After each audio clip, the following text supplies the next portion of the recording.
እና የኔ ታሪክ የሚጀምረው ገና ከመወለደ በፊት ነው ማለት ነው።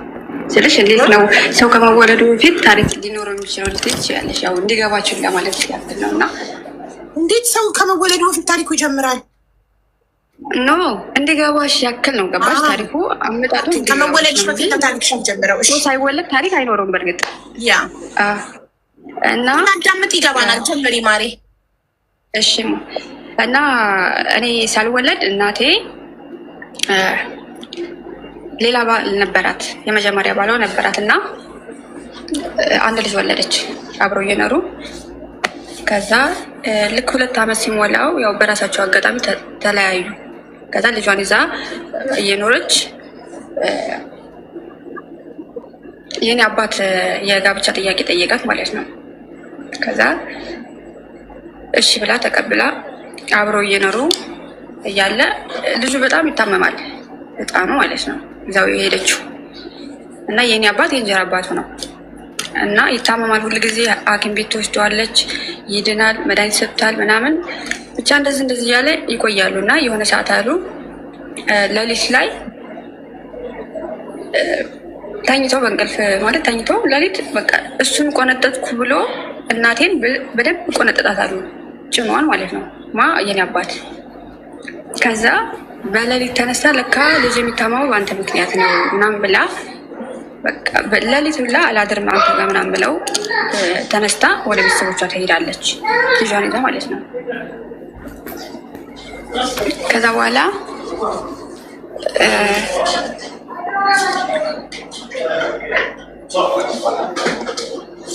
መቅደስ ለምን ቀልብሽን ሰብስበሽ አታወሪም? እኛ እኮ እያዳመጥንሽ ነው እኮ ማሬ። ኮመንት እያነበብሽ ነው?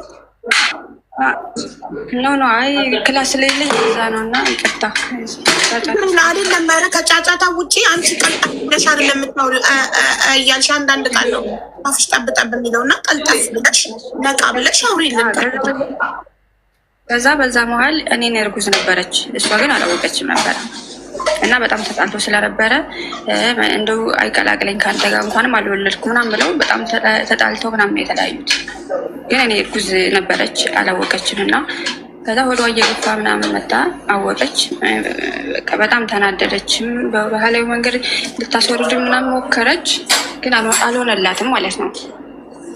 ከዛ በቃ ያው መወለዱ አይቀርም የሰው ልጅ ተወለድኩኝ። ከዛ በኋላ ፍላጎት አልነበራትም እኔን ለማሳደግ ማለት ነው። ምክንያቱም ያው አንደኛ ነገር መቀላቀል አልፈለግም። በጣም ተጣልተዋል እነሱ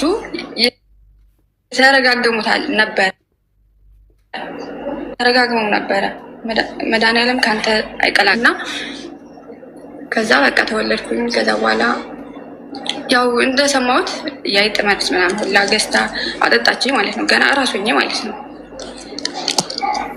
ከዛ እንግዲህ ፈጣሪ የፈቀደው ነፍስን ማንም ማጥፋት ስለማይችል ተረፍኩኝ። ያው በብዙ መንገድ በቃ አራሱኝ ማለት ነው። ልገለኝ ምናምን ሞከረች፣ አልሆነም። ኢቨን በቃ ጋቢ ምናምን እየጫነች ምናምን በቃ ታፍነኛለች ያሉ በዛ ሰዓት ማለት ነው። ከዛ በቃ እንደዛ ሆኖ በቃ ያው ሁለታችን እያሳደገች እኔ ልክ አይደለም እንጂ ልክ በዛ ሰዓት እኔ ክርስትና ሊነሳ መሰለኝ አይ ቲንክ። ከዛ ልጅ ሁለት ህፃኑም አለ አይደለም። ከዛ ልጁን ይዤ የሆነ ገበያ ልትሄድ ይሆን የት እንደሆነ አላውቅም፣ ብቻ ሁለቱንም ይዤ አይመቸኝም እና ልጁን ያዝልኝ ብላ ለአባትየው የህፃኑ አባት ማለት ነው ያዝልኝ ትለዋለች። ከዛ በዛ ሰዓት የህፃኑ አባት የወንድምሽ አባት የእንጀራ አባትሽ የወንድሜ አባት የመጀመሪያ ባሏ ማለት ነው። ተለያይተው ተለያይተው እኮ ነው ያንቺ አባት የጠየቃት እኮ ያዝልኝ አለችው እና ሄዳ እኮ ነው ሄዳ ልጁን ያዝልኝ ሩቅ ሀገር ነው የሚሄደው ትለዋለች። ኦኬ አንቺን ያዝልኝ ትለዋለች። አዎ ከዛ እስከምመለስ ያዘው ያው ሌላ ሰው ጋር ከማስቀምጠው አንተ ጋር ያዘው ትለዋለች። ከዛ እሱ ደግሞ እንዴት አንቺን ነው የለመደሽ እንዴት ይቀመጥልኛል ምናምን ብሎ በቃ እያለቀሳሉ በጣም እያለ እሷ ጥላው ሄደች። እኔ ናዝላኝ ስለነበረ ማለት ነው ስለማትችል ሁለታችንም። ከዛ እሱ ደግሞ ቀጥታ ህፃኑን ወደ ደሴ አክስቱ ጋር ወደ ወሰደው የአባትየው እህት ጋር ለህፃኑ አክስቱ ማለት ነው ወሰደው። ከዛ ስትመለስ ልጅ ስጠኝ ልጅ ምናምን ትለዋለች።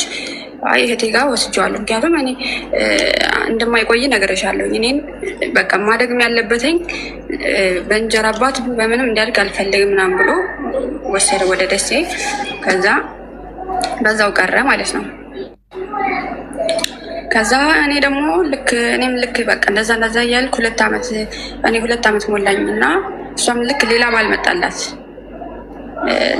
መጣላት እና ከዛ አገባች። ለእኔ እንጀራ አባቴ ማለት ነው።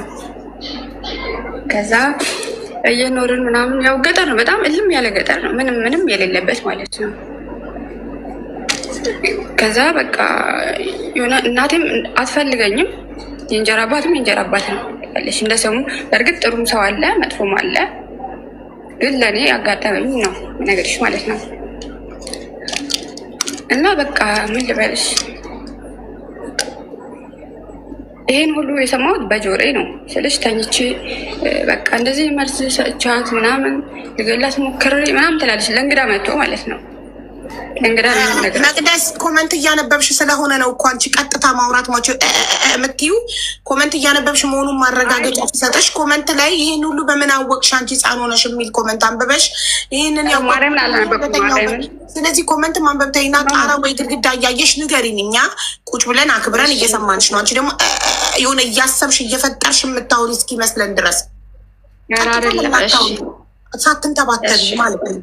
እሺ ኮመንታችሁ የራሳችሁ ይሰረቃል። ለኮመንት ምንም አይነት ምላሽ ሲሰጥ እንዳለ ጣራ ወይ ግድግዳ እያየሽ ታሪኩን ቀጥታ ንገሪኝ። እሺ ከዛ በቃ እንደዚህ የእንጀራ አባቴ በጣም መጥፎ ነው፣ ለእኔ በጣም መጥፎ ነው። እና በዛ ጊዜ በቃ እናቴም አትፈልገኝም። በቃ ሁሌ ጊዜ እደበደባለሁ፣ ሁሌ ማለት ነው፣ ሁሌ በቃ ምክንያቱም ልጅ ከዛ በዛ በህፃንነቴ አሁን ላይ የማይረሳኝ ስለሆነ ማለት ነው። በቃ ልጅ በአንቺ ምክንያት ወጥቶ ቀረ ምናለ በሞትሽ በቃ ብዙ ነገር ነው አለ። ከዛ በቃ የእንጀራ አባቴ ይደበድበኛል ምናምን በቃ ከዛ መጥፋት ጀመርኩ ሁሌ ማለት ነው። ህፃን ነኝ እኮ አስቢ፣ 7-6 ዓመቴ ነው። እጠፋለሁ ሁሌ ማለት ነው። ከዛ በቃ ሁል ጊዜ ማታ ሁሌ ስለምመጣ በቃ ሁሌም ባጠፋም ባላጠፋም ምን እንዳጠፋውም ስለማላቅ ያለኝ አማራጭ ሁሌ ማታ መጥፋት። ከዛ በቃ አንድ ቀን አድራለሁ ውጭ ዝም ብዬ ማለት ነው። ዛፍ ስር በቃ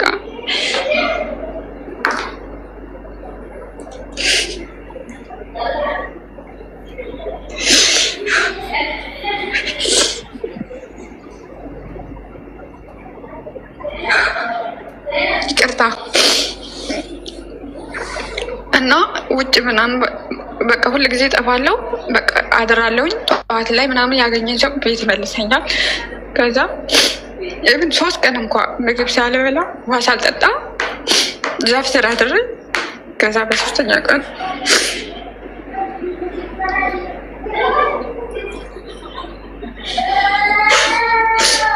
በ3ኛ ቀን በቃ የሆነ አስታወቀኝ። በቃ የሆነ አረንጓዴ ነገር ምራቅ ነው ያስታወቀኝ ማለት ነው።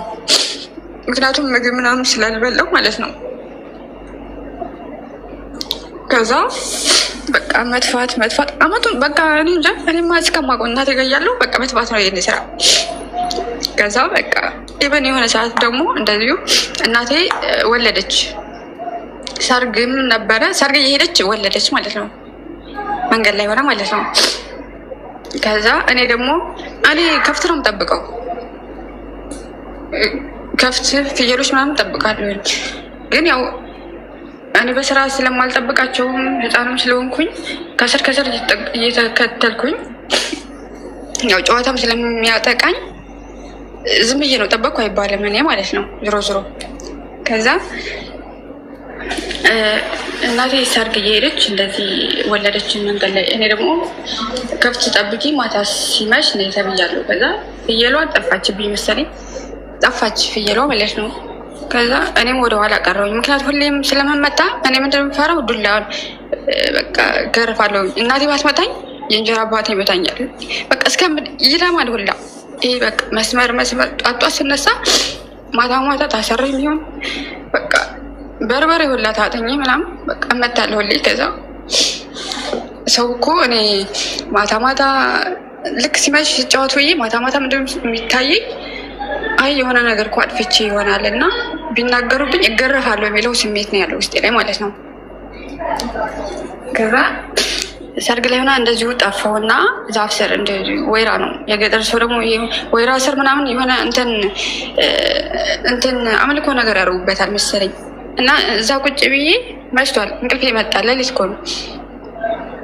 ከዛ የሆነ ኮፍያ ያደረገ ሰው እና እንትን ምርኩዝ የተመረኮዘ ሰው ኢቨን ምስል ታየኝ። በቃ ምስል መጣብኝ ማለት ነው። ከዛ በቃ ጮኩ ዋይ ምናምን ብዬ በጣም ጮኩ ማለት ነው። ከዛ በቃ እዛው ሰርጉ አካባቢ ስለነበረ በቃ ሰው ምናምን መጥቶ ምናምን ከዛ በዛው አጋጣሚ ቤት ገባሁ ምናምን እና ምን ልንገርሽ በቃ በአጠቃላይ በቃ እንደዚሁ እያልኩኝ የሆነ ሰዓት ላይ እንደዚሁ በቃ ከቤት የወጣሁት የመጨረሻ ሰዓት ምንድን ነው ከብት ነው እንደዚህ ስጠብቅ ወንዝ ጋር ጠጥተው ራሳቸው ተመልሰው የሰው እህል ላይ ገብተዋል ማለት ነው። ከዛ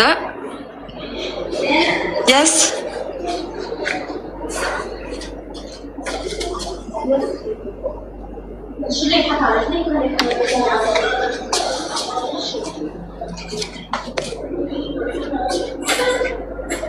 ኮመንት አስተማሪ ታሪክ አለኝ የምትሉ ባለ ታሪክ እያለ እኮ አላስገባም። ባለ ታሪክ ጨርሶ ሲወጣ ነው የምትገቡት። ስለዚህ እስከዛ ታብታብ አድርጉ፣ ሲወጣ መጻፍ ትችላላችሁ።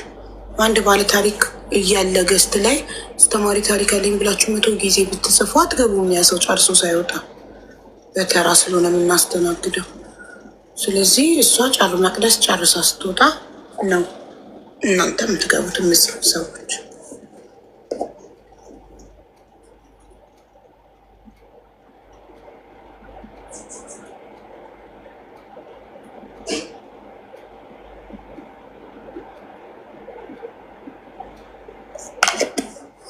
አቦ ፊዮሪና ኒውት አድርጊያት እባክሽ። ማናት ፊዮሪና?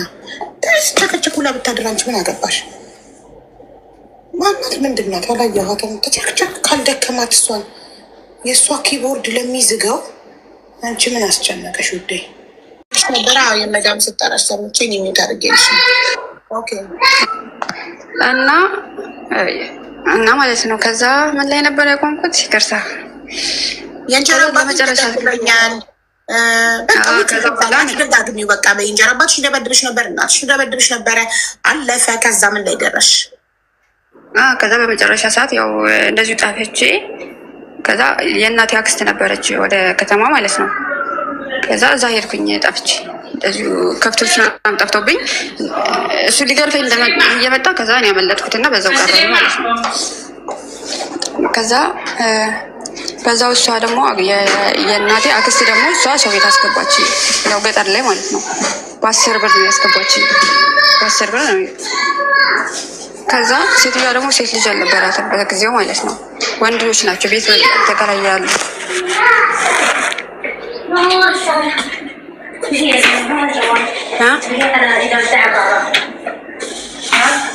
ያላ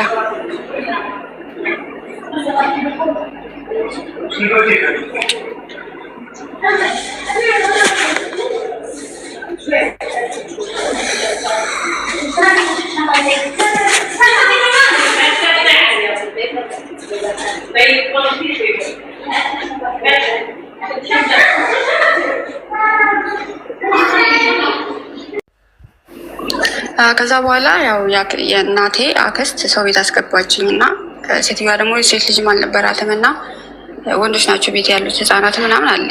ከዛ ሴትዮዋ በጣም ትንከባከበኛለች ምናምን በቃ የሌለ እንደው እናቴ ቤት እንኳን ምግብ በስርዓት በልቼ አላውቅም ታውቂያለሽ። በቃ ምግብ አይሰጠኝም። ቁራሽ እንጀራ የአንድ እንጀራ ሩቡን ሲሰጠኝ እንጀራ አባቴ ልጅ እኮ ናት ይሄ ሁሉ እንጀራ ምን አጨርሰው ምናምን ይላል ማለት ነው። በዛ ላይ ቀን ሙሉ ገጠር ላይ 3-4 እንደዚህ ምናምን አንበላም። የሚበላው ምንድን ነው ወይ ምሳ እራት፣ እኔ የምበላው እንደዛ። ከዛም ላይ ደግሞ ሩብ እንጀራ ነው የሚሰጠኝ ማለት ነው።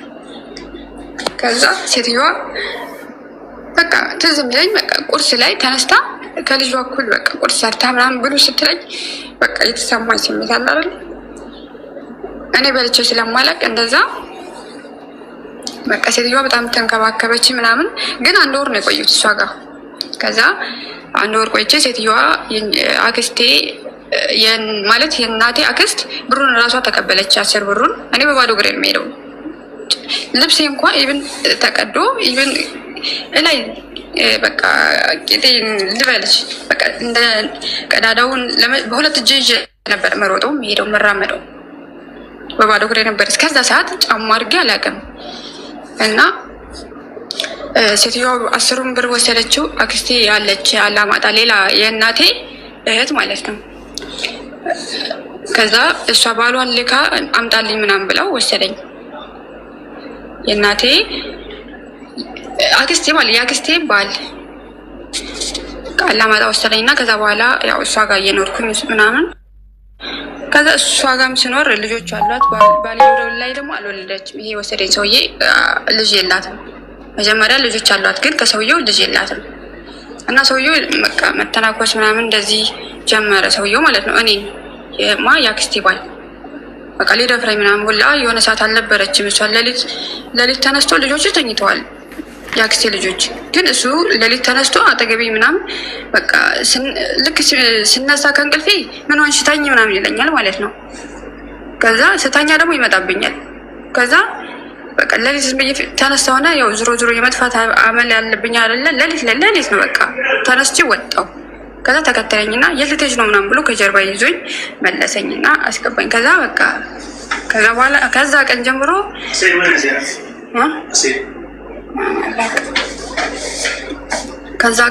በቃ ደስ ሌላ ቀን ታውሪልናለሽ።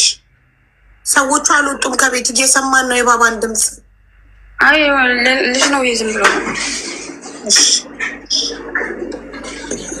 ከዛ ቀን ጀምሮ ነግራ ይመስለኛል ወይ ልጆቹ ነግረዋት ይሆን የአክስቴ ልጆች ለእሷ ነግረዋት ይሆን ወይ ጎረቤት አይቶን ይሆን አላውቅም። ሌሊት ነበር እና ከዛ እሷ ደግሞ ሰው ቤት አስገባችኝ ማለት ነው። እሷ ራሷ አክስቴ ማለት ነው።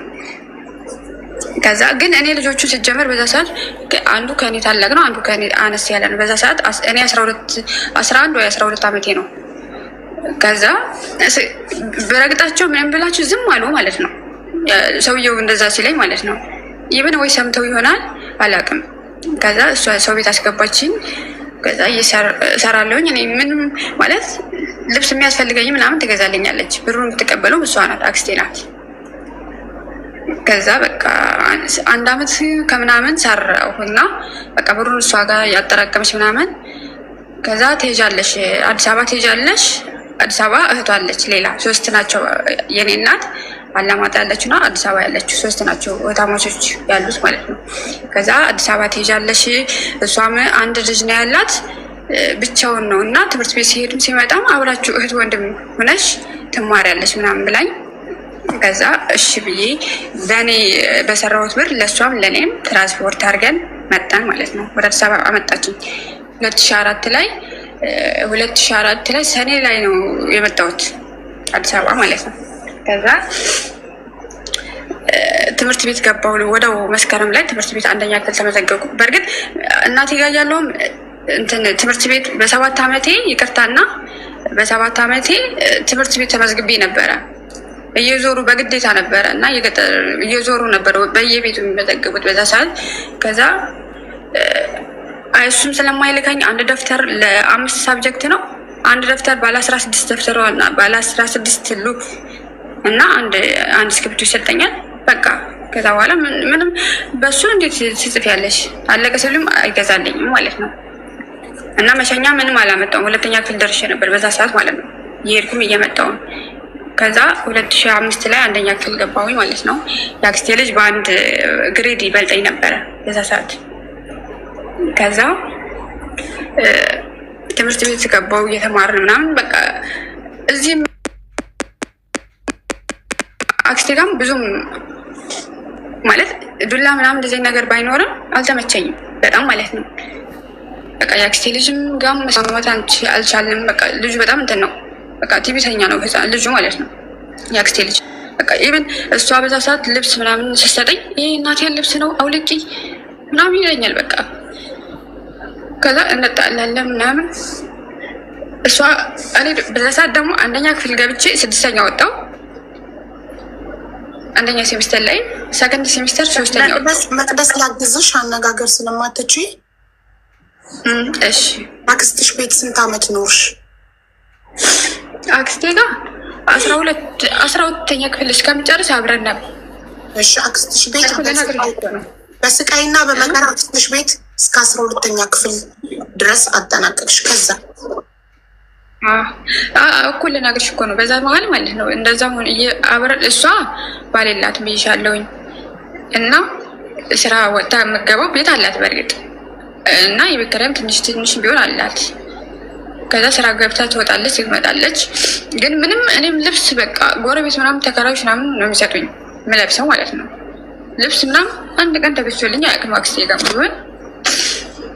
ከዛ ክረምት ላይ ስራ መስራት ጀመርኩኝ። ልክ ክላስ ሲዘጋ ስራ ጀመርኩኝ። የመጀመሪያ ሰዓት እንትን የሻይ ቅጠል ካርቶን፣ አንበሳ ሻይ ቅጠል ካርቶን ምናምን በኮላ ምናምን ማጠበቃል አይደለም፣ እሱን ስራ ጀመረ። 1000 ብር 2 ወር ሰርቼ ከዛ እንትን ቦርሳና ደብተር አልገዛም፣ ቤትም አይገዛልኝም፣ እኔም አልገዛም። ጎበዝ ስለነበርኩኝ በቃ እስከ 8 ከ1 2 3 በላይ ወጥቻለሁ። ያቀመኝ እንደዛ በረመውጣው ደብተር ሁሌ ይሸለማለሁ።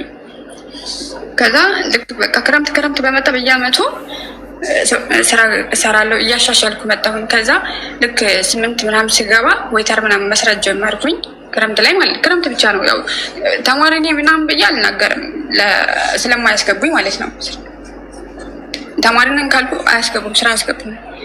ከዛ በቃ እንደዛ እያልኩኝ ስልክም ሳይኖረኝ ምናምን በአጠቃላይ እንደዛ እያልኩኝ 12ኛ ክፍል 2016 ማትሪክ ተፈተንኩ ማለት ነው። ከዛ በቃ ውጤት ማለት ብዙ ነገሮች ማለፍ እችል ነበር፣ መስራት የሚችል ሰው ልጅ ነበርኩኝ። ግን የሚያግዘኝም ሰው ስላልነበረ በዛ ላይ ቤትም ስራ ምናምን በጣም ስለምሰራ በቃ ማጠናም ክላስም የለኝም። ኢቭን እንኳ የቤት ስራ እንኳ ለመስራት መብራት አጥፊ ምናምን ስለምባል አጥፊልኝ ያንጸባረቀኛል ምናምን ስለምትለኝ በቃ እኔ ላግዝሽ ለምን አትፈቅጂልኝም መቅደስ? እሺ አክስትሽ ቤት በስቃይና በመከራ በጣም ብዙ ስቃይና መከራ አሳልፈሽ 12ኛ ክፍልን አጠናቀቅሽ። ከዛስ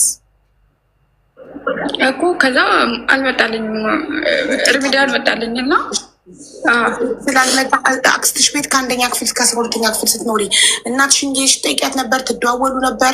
ታገኛት ነበር?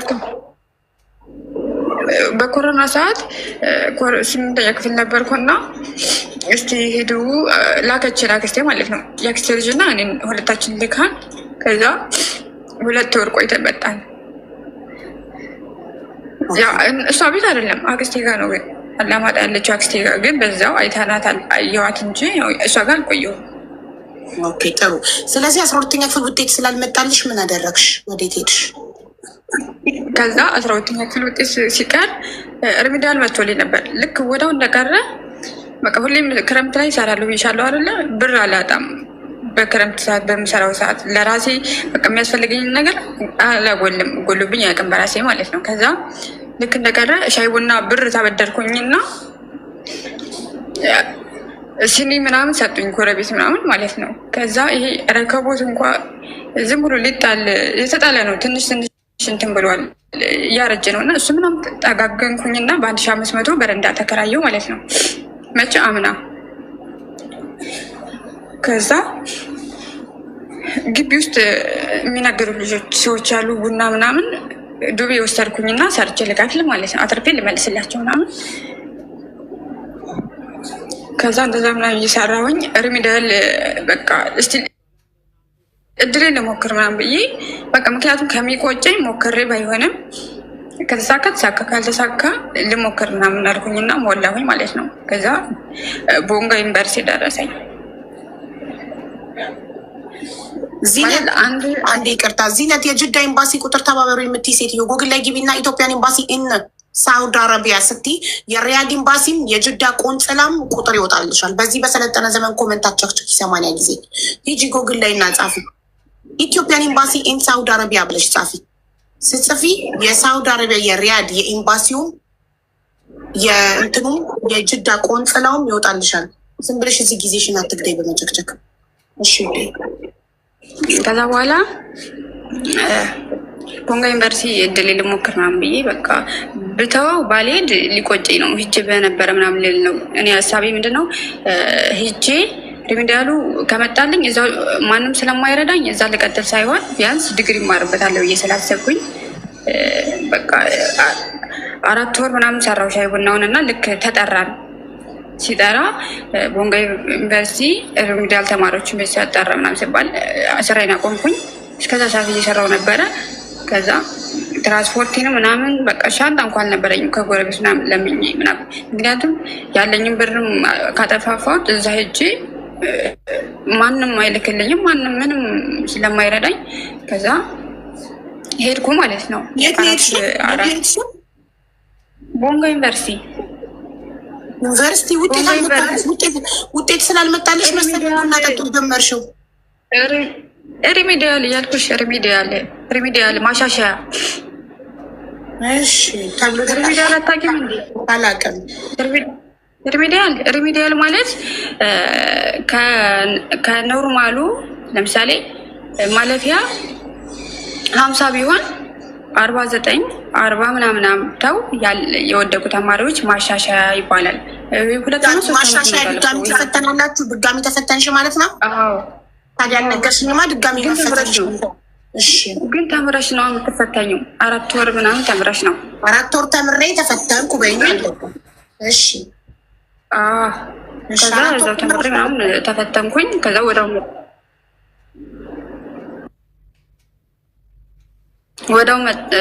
ተምሬ ምናምን መጣሁኝ። ግን ያው ማሻሻያ አይባልም። ምክንያቱም የመጀመሪያዎቹ እኔ ስፈተን ግን ልክ እንደ ማትሪክ መቶ ነው። በቃ ከ100 ነው የምትፈተኝ። ምንም ከማትሪክ አይለይም። እኔ ስፈተን ማለት ነው እኮ እንድትፈተኝ ገና ተጠራሽ። አልመጣም ትችው መቅደስ እንድትፈተኝ ተደውሎ ተጠራሽ። ይህ ልንገርሽ አልገባሽም። በቃ ብቻ ተጠራሽ። አይገባኝም። ተጠራሽ እና ሄድሽ። ወደዛ ለመሄድ ቡና ጠጡሽን አቁምሽ ወደዛ ዩኒቨርሲቲ ሄድሽ። እሱ ጋር እሺ። ከዛ በቃ 4 ወር ተማርነ። ልክ እዛው እየኖርሽ ነው ዞሮ የምትማሪው እንደ ዩኒቨርሲቲ ተማሪ ማለት ነው። ያው ከዛ አልመጣ ውጤቱ በዛው ተመልሼ የመጣው። ከዛ ልክ ወይ ተርገባሁኝ ወደው አሪፍ ቤት ነበረ። በቃ ምንም ብሬን ምናምን በስርዓት በቃ እየሰራው ምናምን ምንድነው ያልነገርኩሽ ነገር አለ። በቃ በመሀል ብዙ ነገሮች አሉ። ግን በእርግጥ ፓስወርድ አውጥቼ ነበረ። ልክ የሆነ 12ኛ ክፍል ያለውኝ የሆነ የትምህርት እድል ተሰጥቶ ነበረ። በ15 ቀን ብሬክ ነበረ እና በዛ ሰዓት ምንድነው ስልጠና ነበረ። ስልጠናው ደግሞ ይከፈላል። ተከፍሎች ነው የሚሰለጠኝ ስልጠናው ማለት ነው። ከዛ እኛ ደግሞ ለብሩን ፈልገን ስልጠናው ሳይሆን ብሩን ፈልገን ከጓደኛዬ ጋር ገብተን ነበር እና ልክ ስልጠናው ስንጨርስ 2400 በየወሩ ይገባልን ነበረ። ገብቶሻል? በዛ ብር አጠራቀሙኝና እኔ ፓስፖርት አውጥቼ ነበረ። ዝም ብዬ አወጣሁኝ 12ኛ ክፍል እያለሁ ማለት ነው። ሊጠቅመኝ ይችላል በሚል አወጣሁኝ። ከዛ በኋላ ከስር ነው በቃ ነገሮችን እያስተካከሉ በራሴ የነበረው በቃ። ከዛ የልደት ካርድ ምናምን በቃ ምክንያቱም እዛ አዲስ አበባ ስላደኩኝ እኔ ማስረጃ ነው አምጥ የሚባለው እና ማስረጃ ምናምን ከጎረቤት ምናምን ምስክርነት ለምኝ ምናምን በቃ አስወጣው። መታወቂያ አወጣሁኝ። ከዛ በቃ እንደዛ እያልኩኝ ባለፈው አመት 2017 ዌተር እየሰራሁኝ በቃ ብሬን አጠራቀምኩ ምናምን። በአጠቃላይ በቃ በአንድ ወር ውስጥ ፕሮሰስ ጀመርኩ ማለት ነው። ከዛ በአንድ ወር ባልሞላ ውስጥ እኔ ብር ማንም ይሰጠኛል ብዬ አይደለም ፕሮሰስ ጀምር። ምክንያቱም እንደኛ ነገር ቤተሰብ የለኝም። አክስቴም ምንም እስካሁን ምንም አድርጋልኝ ስለማታት አሁንም ይደረግልኛል ብዬ ምክንያቱም ያን ያልተደረገልኝ አሁን ራሴን ስችል ከማንም መጠበቅ እንደሌለብኝ ራሴን አውቃለሁኝ። እና በቃ እንደምንም ፈጣሪ ከራሴን ማለት ከሞላ ሞላ ካልሞላ የራሱ ጉዳይ ምናምን ብዬ ጀመርኩኝ። በቃ በአንድ ወር ውስጥ ደግሞ መጣልኝ ፕሮሰሱ ማለት ነው። በአንድ ወር ውስጥ መጣ። ከዛ በቃ እየተጨነኩ የአክስቴ ልጅ ነበረ 10,000 ብር ጎሉኝ 10,000 ብር አበድሬ ስለው አለው እንዳለው አውቃለሁኝ ግን አይ የለኝም ምናምን ብሎ እንትን አለኝ። ከዛ በዛ መሀል በቃ ይሁን በቃ እያልኩ ብቻ ለፕሮሰሱ ብቻ 100,000 ብር ነው እንግዲህ 100,000 ብር ማለት ለእኔ በጣም ትልቅ ነው። በአዲስ አበባ እንትን የኑሮ ሁኔታ 100,000 ብር ማውጣት ማለት ለእኔ በጣም ትልቅ ነገር ነው። ገባሽ? ምክንያቱም አንደኛ ነገር ምንም ያልነበረ ሰው ነኝ። ብቻ እንደዛ ሆኜ ፕሮሰስ ጨርሼ መጣሁ። ሳውዲ መጣሁኝ። አሁን 5 ወሬ ነው በነገራችን ላይ ማለት ነው ሳውዲ ከመጣሁኝ እና ከመጣሁ በኋላ ደግሞ በጣም ማለት ከመጣሁ በኋላ እንኳን ኢቭን ሻንጣይን እንኳን ይዤ አልገባሁም እዚህ ቢሮ ማለት ነው። ትራንዚት ነበረ የመጣሁት ከዱባይ ሳውዲ። እየሰማሽኝ ነው? አዎ እናቴ እየሰማሁሽ ነው። አዎ እየሰማሁሽ ነው። ሳውዲ ከመጣሽ 5 ወር ነበር የመጣሁት እና ሻንጣዬ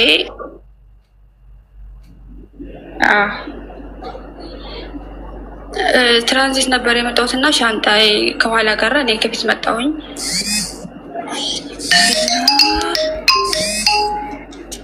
ብዙ ነገሮች ተስተካከሉብኝ ከመጣሁ በኋላ ማለት ነው በአጠቃላይ። ከዛ አሁን ላይ ደግሞ ምንድነው እንድትነግሪኝ እንድትመክሪኝ ብቻ ነው የምፈልገው አሁን ላይ ማለት ነው። አሁን ቤቱ ራሱ አልተመቸኝም ታውቂያለሽ፣ ምንም ማለት ነው።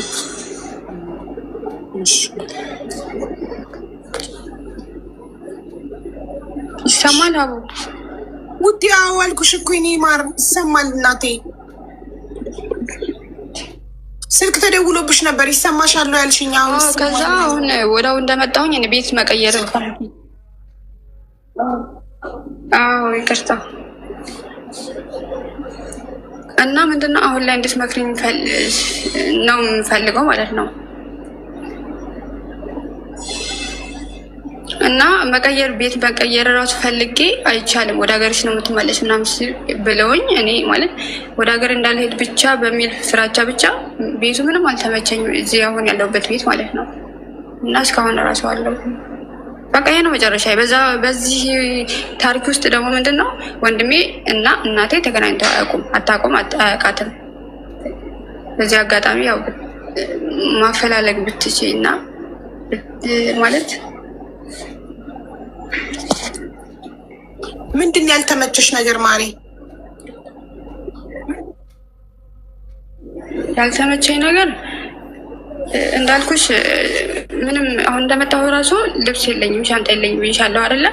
ኢቨን 1 ወር ከ15 ቀን እስከሚሞላኝ እንኳን የጥርስ ሳሙና አልነበረኝም፣ ልገዙልኝም ነበረ ማለት ነው ሰዎቹ።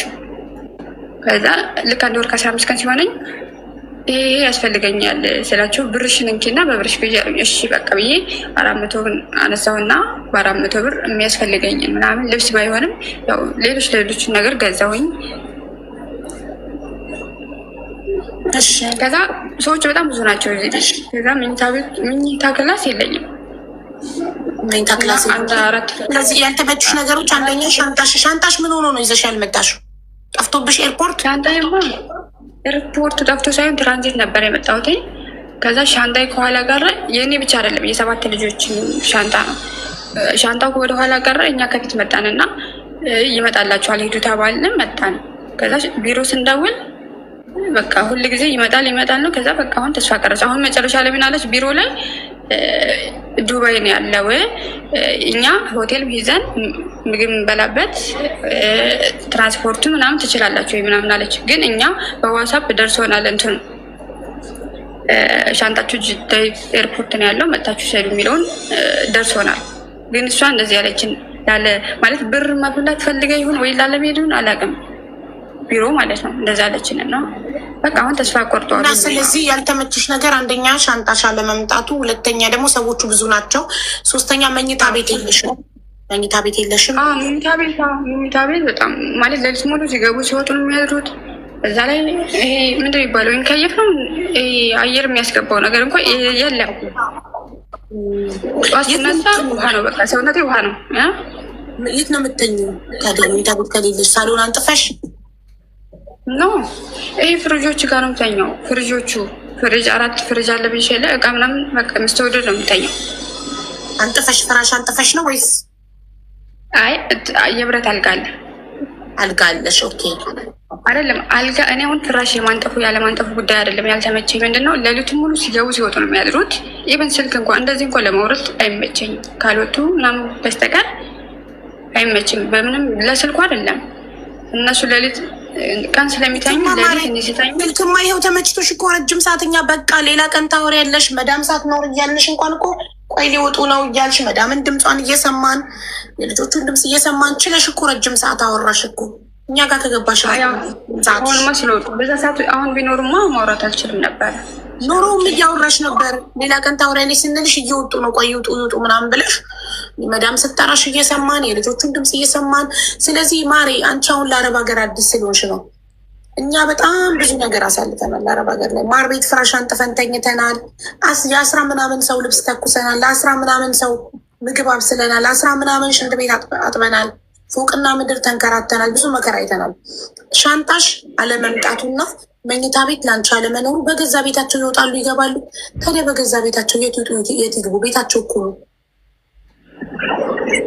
አይደለም እኔ እኮ የት ሄዱ ሳይሆን መጀመሪያ መቀየር ፈልጌ ነበረ፣ ግን እነሱ 5 ወር ሆኖሻል መቀየራችሁ በሳውዲ ህግ። አሁንማ አይችልም በቃ መቀየር አትችይም።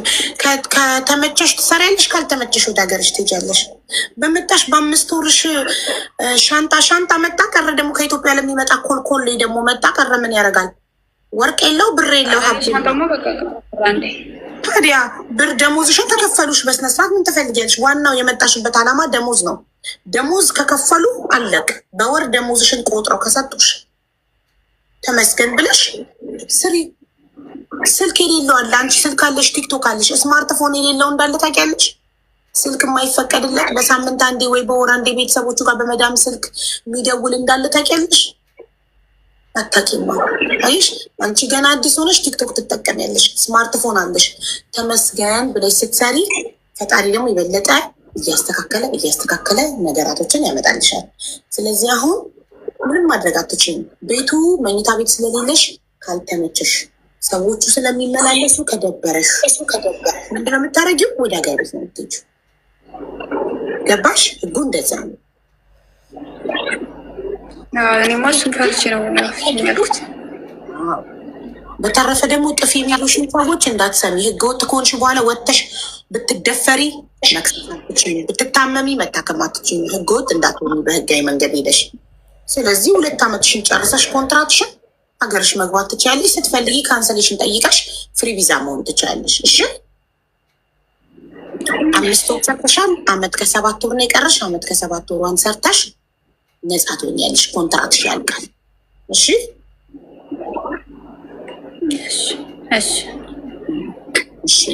በርቺ። ይቅርታ ሀቡ፣ በዚህ አጋጣሚ ማለት ወንድሜን ማለት ማፈላለግ ይቻላል እንዴ? ችልሽ በእኔ ምክንያት እንደዚህ ተዘጋ ነግሬሻለሁ። ፎቶ አለሽ? የለኝም። በቃ ከእናትሽ ጋር ትደዋወያለሽ? አልደዋወልም። እሺ ብትደዋወይ ከእናትሽ ጋር ፎቶን ብትጠይቂያት ፎቶ ካለ እናፋልግሽ ነበር። እዚህ ጋር ለጥፈ እንደሌላት እርግጠኛ ነኝ። ምክንያቱም በዛ ሰዓት ነው እሷ የዛን ሰዓት እንደተለያዩ ነው። በቃ ከዛ በኋላ ተገናኝተው አያውቁም። በቃ ፎቶ ካገኘች ላይናኛች እናፋልግሽ ፎቶ ለጥፈን።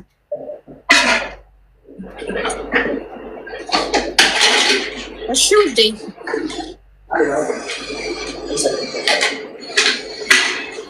እሺ ተረኛ አልሐምዱሊላህ